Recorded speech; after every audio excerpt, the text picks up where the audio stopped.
question that started right before this episode was, what the heck am I getting into right now? So I am welcoming two people to answer that question for me, Ken Lundeen and Zach Bauer. Ken from RevHeat, thanks so much for joining us. We're super pumped to have you on the show. Welcome. I appreciate it. It's exciting to be here because, I'm just a fan of the show and I'm a fan of what y'all do. So let's get into it and let's blow some stuff up, as they say. Exactly. If it's not controversial and fun, it's not controversial and fun. And Zach, welcome to the show as well, man. It's great to have you. Hey, thanks for having me. Kind of an impromptu little session here. Looking forward to it. Let's go. I mean, this is the most highly planned and produced podcast in the history of the world, which is good because the quality never, ever, ever fades. I'm sure all my listeners would say that. So Ken, number one, we're going to start with you. Hey, man, can you do me a favor and just dive in a little bit to your background in sales and what you're doing today with RevHeat? Yeah, it's super simple. I'm a mutt. I'd be completely unemployable as of today because, right now what everybody wants is that person who's specialized in an industry for 5 to 487 years. Mm-hmm. So worked across them all. It's always been B2B. We have a sales methodology that sold $1 billion for our clients over the last 8 years. So we're a process first, but then, personal responsibility all the way down to the seller. So ultimately what I tell you is this: we've had some success, but it's because we've had great clients. And I've been selling, since the day out of college with that fantastic political science degree. So ooh, I didn't know you got a political science degree. Let's dive deep. I was a communication major in political communication. I mean, man, that has driven us far, hasn't it? Yeah, I used that degree for all of didn't use it. Zach, you got to throw in what was your major in college? It was marketing, but mostly selling Harleys. That was really my focus in college. Like, I did the schoolwork, but I was living at a dealership at the time. So that's awesome. That is awesome. Ken, do you ever ride Harley? No, but I had a crotch rocket for 6 years as my primary form of transportation, an '89 Honda CBR 600 in Arizona, of all places. So, I didn't know the Arizona history too. When did you live in Arizona? Oh gosh, for 20 plus years. So from 84 to 2006. I think that might also age me a little bit. Phoenix or Tucson or Phoenix for most of it, Tucson for school. So I think we had part of this conversation once. So we did. I forgot about that. I'm a Wildcat as well. We completely forgot about that. Well, at least we know that we've got two smart guys on here because we're both Wildcats. It's the finest institution in the world. Happy to bring it down a notch. I think we should probably sing the fight song. Instead of singing the fight song, we're going to get into some of the questions around we have today. So, Ken, you've worked with a lot of different companies over the course of your career and also right now. Tell me a little bit about what you're seeing in sales today. What are some of the biggest issues facing us? Let's just dive on that. Sure. I think you can't talk about today without going back just a few years. Right. Mm-hmm. And one of the things that we have to be aware of is the largest change in employer-employee relationships since the union was introduced. And that was this whole remote work and employees moving to the suburbs and deciding that their lifestyle was more important than being in a corporate culture. So problem that created was just 5 years ago. Can you remember when culture was the thing you put in your job ads? Mm-hmm. Right? We have this greatest culture. We have ping pong tables and we have free draft beers on Fridays. And so you have those things that changed it. And what did that do? Well, put it in a completely remote work environment, even with the return to office in play.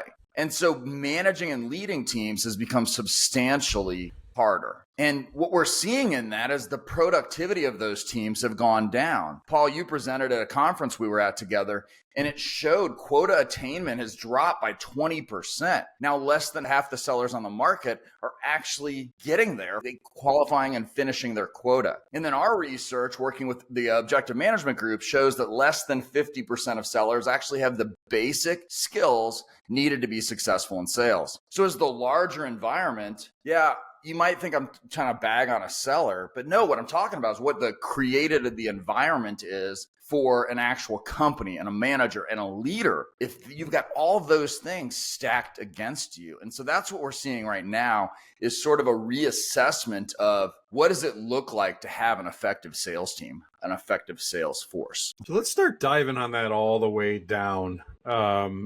I break it up. I tend to break it up into three areas. One is talent. Who are the right people in the right seats? Do we have them?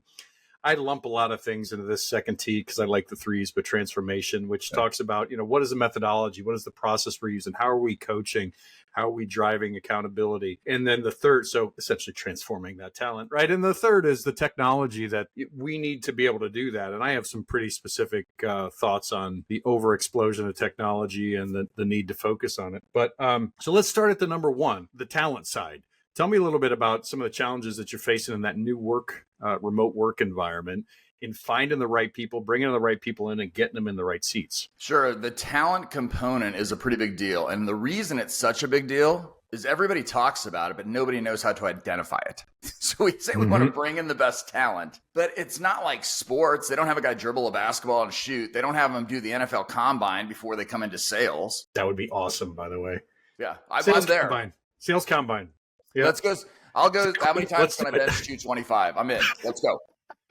So, but when you look at talent, the talent problem is this compounding thing. And I think the overarching real issue beyond whether or not most people are able to identify skills, which you and I know that we have a way to do that, but really comes down to that there's a lack of respect. I was with a chief legal officer and a chief people officer yesterday for about a $200 million company. And I said, you have a fundamental problem because you've got an enterprise sales company selling complex services and your leadership doesn't actually respect that sales requires process and systems, not just getting lucky and throwing bodies at it. And so there's a real talent crisis, or maybe should I say a talent identification crisis that's occurring in the world of sales today. So how do you change that? How do you go in and change that systematically with some of these companies? Because for the most part, when I go in and I talk to companies, they recruit salespeople the same way they recruit everybody else. And there's no systematic process to it. So what do you recommend? How do you operate on that? Yeah, we have a very different system, as I think you've probably seen, because we know that hiring sellers is very, very different than hiring for any other position, right? They've got to be able to politically walk the line with their clients. They've also got to be able to sell jobs and sell stuff internally to their SMEs and their practice teams. And so we have a very specific way where we put the actual salesperson, sales manager, or leader at the forefront of what we're looking for. And that can be everything as tactical as how we write the very first paragraph of a job ad, to all the way through to what's the process. And you put them through a sales specific assessment, which measures the 21 core selling competencies. So we can weed out the 75% of people who probably won't be successful in our industry and our organization. And I can tell you from this perspective, and Zach, I would bet you have an opinion on this, sellers want to be around other great sellers. If you breed a team of underperformers, you'll have trouble keeping the overperformers too. I would agree with that fully, right? Like if I look back to my initial taste of the sales environment, it was literally on a dealership floor where the scoreboard, if you will, the leaderboard is right there in the showroom, right? So you can see exactly where you rank. You can see how many, vehicles you have out the door, how many calls you've made, appointments, all those things right there front and center. And I do think that's an element that's in large part lost when you've got a dispersed team and you may not be, seeing things from the same perspective every day. Because right, unless you've got your dashboard set as your home screen when you log into whatever system you're using, that's just kind of living in the background in a lot of ways. And I think there's some friendly competition that gets developed there, and it makes everybody better. Well, let's call it what it is. That we're in an era that's the wussification of sales. I mean, think about it right now. You go to a sales manager or a leader and you say, hey, here's what you should do. Publish a daily report based upon the forward-looking metrics that matter the most to somebody's success in the next 60, 90, 120, or 180 days. And they're like, well, I don't want Johnny to see Jan's stuff. Well, then how are you're not actually managing on a daily basis either. So who's actually responsible? I mean, we've taken away the personal accountability. And I truly, truly believe between the wussification of sales and the Twitterization of sales, that's why teams are underperforming. We'll talk about that Twitterization too, because that's something that's fascinating. I think I know what you mean, but I want to dive into that a little bit more with you. Yeah, the Twitterization of sales is this. If you're a prospect or a client and you don't have an immediate need that I can see in my theoretical sales timeline, I push you to the side and I forget that you exist. Mm-hmm. And then the only way that you come back is if you happen to hit my timeline again. The relationship aspect of actually investing in the relationships and the people that are going to be the ones where you're going to help them solve problems is largely gone. And partly that's due to the way management these days is making fundamental mistakes about how they manage the success of a sales team, right? It's quarterly. And I'll tell you this right now. I can tell you how to identify if you have a problem. Do you get to the end of a quarter or a month and ask your sales team to get a discount in place to get a deal done? If so, you need to change your culture around your sellers, because that's a problem. And it's showing that all they care about is the thing that we need to get done today for the month or the quarter. And it is jeopardizing your long-term viability of your sales success. Well, that speaks to a lot of what Zach was talking to, and you were talking earlier about culture. How does let's go back to that hiring aspect. And there's something I absolutely love in the OMG assessment. There's other assessments out there that measure this as well, but that idea of responsibility and accountability for your own actions, and really that self-leadership. So one of the things I've noticed is that self-leadership over the past, since 2020, I know self-leadership and accountability to oneself has gone down across the culture. It just has. It became very easy to say no, to push things out. It became very easy. Essentially, it's also the Netflixization of sales. I can get whenever I want, whenever I want it. But that's the opposite of what a good salesperson can bring, right? So how often are you finding people? I know I found one here in Zach that's amazing at it, but how often are you finding people that actually still have that responsibility, that outlook, that accountability? Or is it something you have to stress all the time when you're finding talent? Wow, that's so much deeper than we have time for, because I'm a huge individual accountability guy. Right? Everything else that I can't actually influence is just noise. So I'll be really controversial here as an example, right? You got brothers and sisters not talking to each other, mothers and fathers. It's going to happen again this election season. It started in the 2016 election, but here's the gig. I can't change any of it, so it's just noise. I'm not going to get emotionally involved, and I'm not going to participate in that manner. But what I can say that about is I can say it to Zach, and I can say it to myself. I can go, what comes into my circle? So I have this concept called the 3-foot rule. And if you put your hands out and you drop some strings down to the end of it, and you do a turn, and you get the circle around your body. And that's figuratively showing me that if it's not in a place that I can actually make an impact, then I don't worry about it. And how does that apply to the question you had about accountability? Well, that's the same thing that Zach would do. He may not have pictured it that way, but he's saying, what can I do in my circle to influence the outcomes that are going to happen for me? But here's the problem. The thing we don't talk about in lack of responsibility throughout organizations is that it's usually empowered by your leadership giving you the okay to make excuses. Oh, I didn't get my stuff entered in the CRM on Friday. That's okay. That's okay, Jim. I know that you were busy. Oh, I didn't quite get it, but I'll get it next week. Well, that's okay. And your leadership is probably also making similar excuses about their lack of performance, lack of coaching, and lack of participation with your sellers. So accountability is twofold. One, can you get people who fundamentally are people who believe that they want to be the independent voices and that they want to do the things they can control? Second component, though, is from a structural perspective, you can undo that if your sales managers don't require it. Okay. Let's keep diving, because this is really good. This is tied to both finding the right talent and helping them transform. How do you hold? I mean, I have an answer to this, but how do you hold people accountable continually? I'm going to throw a curveball at you, Paul, and I'm actually going to redirect. I'm winding up. I'm going to redirect a question to Zach. Oh, dang, that is a curveball. No. I just struck out. Everybody stood up. Throw the ball my way. You threw to first. Yeah. All right, get ready. So Zach, here's my question. We talk about accountability. Here's the one thing that we can probably say universally. No seller will generally admit that they like to be accountable to others. So that's the first thing, right? They don't want to enter in the CRM, and they don't want the man to have a look at their stuff. How do you implement the idea of accountability yourself, and what support do you look for from somebody like Paul? You're asking this question on the heels of our coaching session from yesterday, actually. And it's funny because we actually spent some time going through that, right? And I'll be the first to admit, I'm not the best at inputting stuff in a CRM every time. Like anybody, I think having someone who's not afraid to bring that out, right? And like highlight it and say, hey, look, you could do a little bit better here is helpful, right? I really do my best to not push off blame onto somebody else, right? Like I want to take ownership and I want it to be my fault, right? Like what can I influence? What can I do next? What's the next best thing that I can do? I think that's the best way to go about it. I don't know. I guess I don't really have like a really well thought out response to that question, but I agree that self leadership and taking ownership of your own responsibilities is super important. Well, and I'm going to add on to that, which is, and it's one of the reasons I love working with Zach, and it's a great question, Ken, right?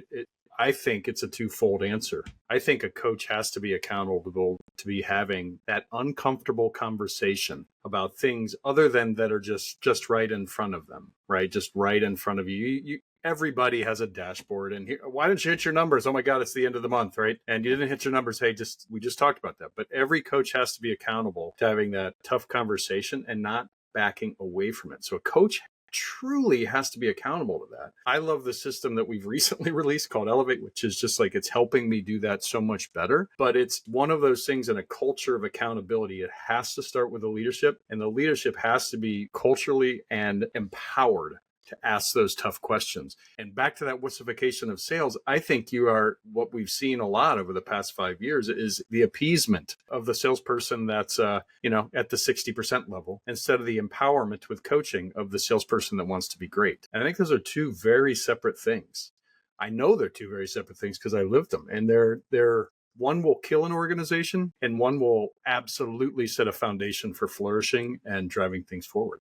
And to that end, I'll challenge sales leaders. I'll challenge CEOs. Here's how you fix part of the problem. Are you spending most of your time with your C- performers? Are you trying to bring them up? And are you neglecting your A performers? Because the real way to run a successful sales organization that has accountability for behaviors and actions is to spend your time with your A players and pull everybody up rather than trying to sit with your C players and push them up. And that's what gets missed. Because your A players, truthfully, you leave them alone because they're providing air cover for you and the rest of your team. But your A players turning into an A+ player, those are the people who go from doing 10 million to 15 to 20, and we've seen it.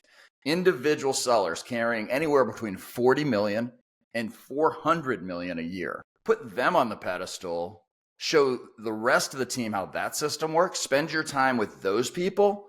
That's how you actually change the culture into one of accountability. What's interesting too is most often what happens is those are the salespeople that get promoted to the manager, but they're also some of the salespeople that don't ever want that. They're like, oh, okay, this must be the next step in my career. So they should be the salesperson that Zach or Nick or Pam or Jen or somebody comes to and says, hey, how are you doing that? And they should be able to say, yeah, I'm doing this, and this, and come to me whenever you have any questions. But they're not the person that should be holding the other ones accountable. Tell me if you agree with it. I think that systematic discipline needs to be embedded in the culture of leadership. And I think you can I've be done a leader that really well sometimes and really poor sometimes, but I think it's critical. I think you can be a leader without having the title. And I believe that's a necessary component of a really well-structured team, regardless of what professional discipline it's in. Because people look up to you. You're a subject matter expert, you're a salesperson, you're somebody in accounting. They look up to you and they're looking to see the behaviors that drive the things that you do. And I think that's the part that gets missed. And there's nothing I respect more than a seller who's crushing it, who says, nope, I don't want to go into management. Mm-hmm. I want to own myself. Because if I go into management, that's a whole new set of skill sets. And by the way, then I get my results through a bunch of other people. Have you seen what it's like to manage people? Like it's not fun most of the time. Yep. And so let's tie into, I'm going to switch modes for a while. So we dove in a big way into talent and a little bit of the transformation. I want to talk about a little bit of another segment that I have in this transformation area, which is, and I know you're a big believer in this, which is the methodology and process by which you empower salespeople to go to market. What are you seeing out there in terms of, I've heard everything, people say everything from, hey, sales methodology is dead, just let people freeform, AI is going to take it, to back to on the other side is you have to follow rigid every process, every step. What is your opinion on sales methodology and process, and how does that empower people? It's the reason I have a relationship with Membrane, because it's all right. In my world, sales methodology and process is about 75% of the success of a sales team. The 25% is the individual seller's attributes on how they actually exercise the thing, how they have the conversation, do the talk, etc. So if that's the case, let's talk about AI. Everybody is ignoring a fundamental truth about the state of artificial intelligence in sales today.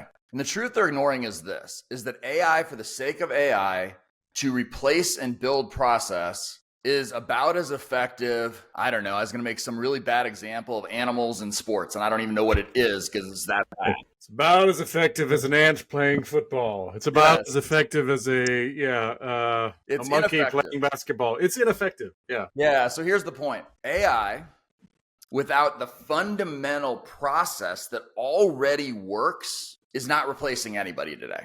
But I'll tell you what, you can take AI and then enhance it and lay it on top of processes and methodologies that are already at work and successful. Now you're talking about it really supercharging your ability to do the things you do. But it's foundational to what we're talking about from sales process and methodology. They must be in place.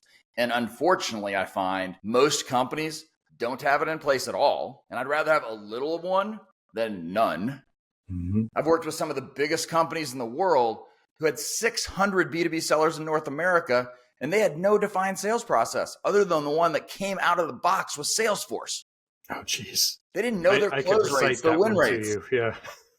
So sales process and methodology are fundamentally important, and AI will only work on top of it. So where does it start? For a seller today, and I know there's all sorts of different organizations out there that do things a ton of different ways, but I've been noticing the shrinking of the SDR role, the increasement of the full cycle AE. Where do you generally find that sales and relationship aspect, building process methodology starts and end? Is it all the way? Do you like the full cycle where somebody's rocking it and they're creating their own energy? Tell me a little bit more about that. Does that make sense? I think that might have been a shitty question. Oh, Paul, we're so used to those from you. It's okay. Oh, that's good. I'm just.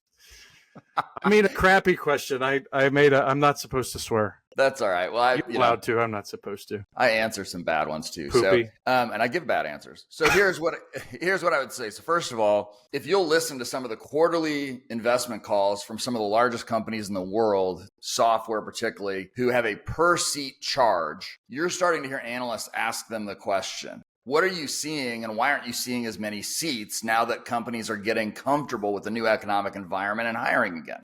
Mm-hmm. And the thing that comes out from those calls is this. People and companies in this new interest rate environment and the other things that are happening in the macro level are looking for their teams to be more effective. They didn't know what was going to happen in the artificial technology bubble, right? Kind of post-ish COVID. So they hired 1 trillion people. They jacked up all the salaries and the wage rates by pushing everything up for like highly, experienced positions. And then they fired them all like 18 months later. Okay, so first off, everything that we're seeing says effective outweighs size. With that being said, why would that directly impact SDR versus full cycle sales? Because it's only gotten harder to be a hunter. And Zach, I'd love to hear your perspective on this because I know you're still hunting each day, but the connect rate on phone calls, the averages we see is 5 out of 100 calls. So that's changed substantially. So that's your first problem. Second is just in the last 6 or 8 months, Microsoft and Google have both made massive updates to try to reduce the amount of overall spam, because the truth is there's more spam today than there ever was. And that's because during COVID, everybody got lazy and that's all they thought they could push out. And now they just think, oh, we're going to do more instead of be effective. So I don't know, Zach, if you've seen it become more difficult, but all the data says, yeah, it's getting harder to get people to say yes to an appointment. Yeah, I would agree with that in large part. But I also think a lot of it depends on the type of industry that one you're calling into and the type of solution that you're calling about. But that being said, I mean, I spent a lot of time like purely focused on fractional business development, right? So calling ag tech, logistics, manufacturing, HR, like a lot of different spaces.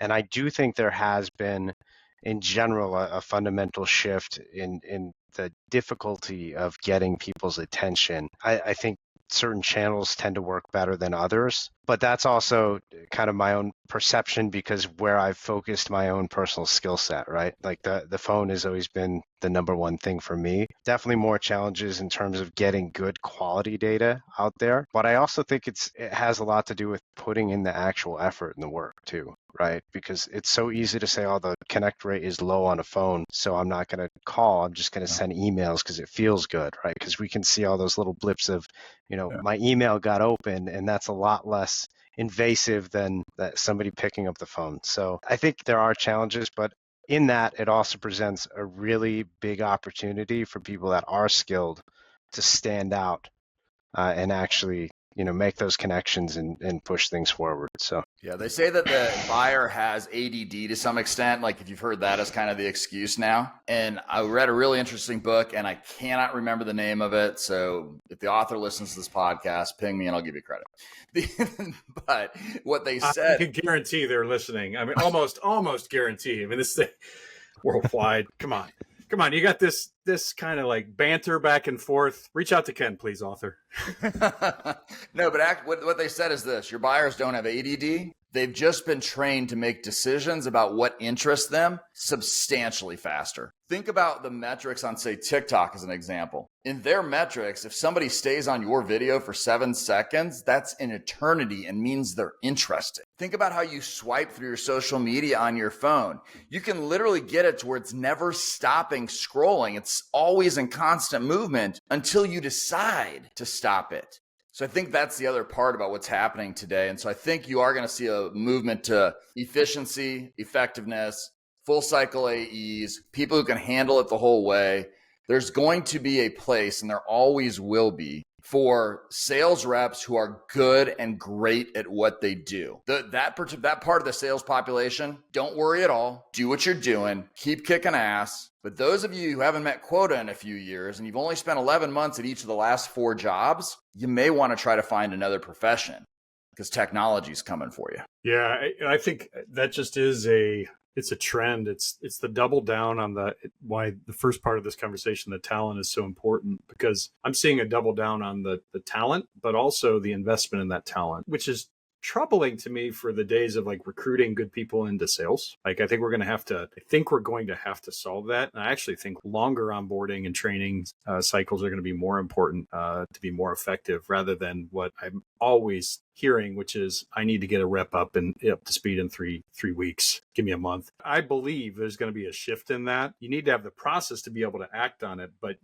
to be able to take in all of the information that's available and then execute it on it in a way that actually brings value to somebody else that you're talking about. That is a much longer, we're seeing it's not a marketing thing. It's a personalization thing, rep to rep, person to person, human to human. And that's difficult. So that pipeline out of college, I actually am a little bit worried about how that's going to happen. And because the SDR it's becoming less and less prevalent. Yeah, so if we tie it all together, we got the people, transformation, and technology. That's why platforms like Membrane, as an example, are so critical. Because what you said could be interpreted as following: oh, I just need to give them more training. Mm-hmm.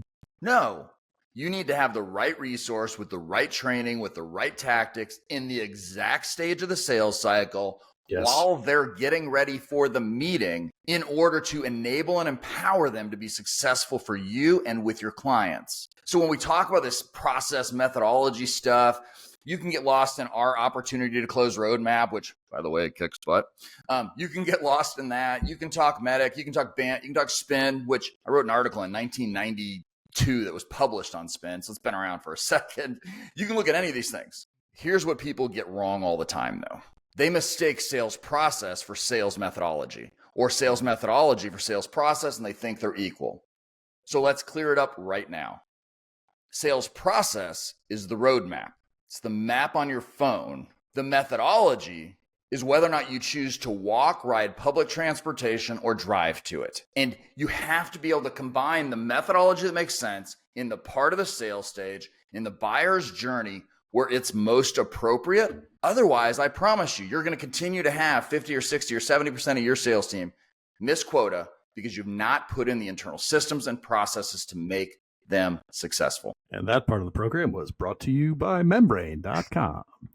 No, I absolutely. That's why I love chatting with you, because we're so in line on that. I spent millions of dollars trying to build this in Salesforce at a previous business of mine. We did sales as a service for companies, and it was just being able to give somebody a roadmap, right? That includes how to operate and execute on the skills. So I say the skills, the conversations, and everything that you need to have within the context of the conversations that they need to be having, right? Yeah. To drive execution is just so critically important in growing people. And that's not training. That's not bringing you in for a 1-day training or a 2-day training. Say, here's how we're going to do it. I remember in 2004, I went through this training on shark charts. It's a shark chart, which I think they tried to do it off of Whale Hunter. I don't know, but it was a 2-day training, and what everybody did with that training was they threw it in the trash. It was terrible. So it was so cheesy. It was so bad. Everybody threw it in the trash and nobody followed it. So we got an uptick a little bit, but the combination of tying all those things together is critically important. And I'm stealing your wind right here, Ken. So what I'm going to do is, can you do me a favor? And we're going to round this out now, but I would love it if you just kind of gave your overview of what is, if somebody was take one thing away from this conversation and one thing away from our time together, what would be the most important thing that you would say to them and say, besides call Ken, which is everybody call Ken. He's a lot of fun and good to hang out. But what would be the one thing about the state of sales today that you would really, really, really want to highlight and urge people to tackle? It's a fantastic question. I think I'd sum it up in probably 3 points. One is talent is going to continue to be harder and harder to find. And that has to be a primary strategic initiative within the company for all positions, including sales. Second component, you really need to help and enable sellers to become individually accountable. The third point, though, is you really need to help sellers become individually accountable. That's the processes and the systems. And so when we talk about accountability, remember this component right here. You have an accountability to those who work for you to have the systems and process in place that enable them to be successful. And don't think just because someone told you 30 years ago that sales was an art, that they're right. Because that's somebody who was a little lazy, looking for entrepreneurial people so they didn't have to build the systems and processes. Talent's going to be hard. Individual accountability with corporate accountability is how you round everything together and have a scalable sales team. That's fantastic. Zach, do you have anything to add to that? I'm going to let Ken's words hang there. Let's give it a 5-second pause as they hang in the air. All right. No, I gave it about a 2.5 second. Ken, how do people reach you if they want to get in touch? Awesome. So probably 2 primary ways. Go to revheat.com, click the button. You can schedule a call.